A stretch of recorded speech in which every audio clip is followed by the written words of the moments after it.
কোটার বিপক্ষে লড়াই করার পরেও বিভিন্ন শিক্ষা প্রতিষ্ঠানে কোটা বিদ্যমান, এ নিয়ে মুখ খুললেন জাতীয় নাগরিক কমিটির উত্তরাঞ্চলের মুখ্য সংগঠক সার্জিস আলম।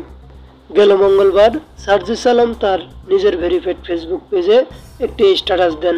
তিনি লেখেন, জুলাই গণঅভ্যুত্থানের শহীদ পরিবার ও আহতদের জন্য শিক্ষা প্রতিষ্ঠানে ভর্তিতে কোটা বাতিল করা হয়েছে।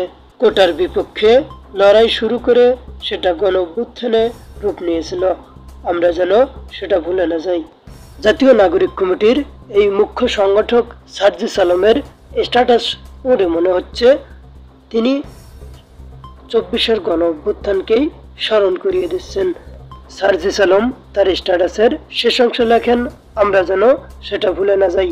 তার মানে তিনি ২৪-এর গণঅভ্যুত্থানকে স্মরণ করে দিয়ে বোঝাতে চাচ্ছেন ২৪-এর গণঅভ্যুত্থান ছিল কোটা সংস্কারের, কোটা বাতিলের একটা অভ্যুত্থান।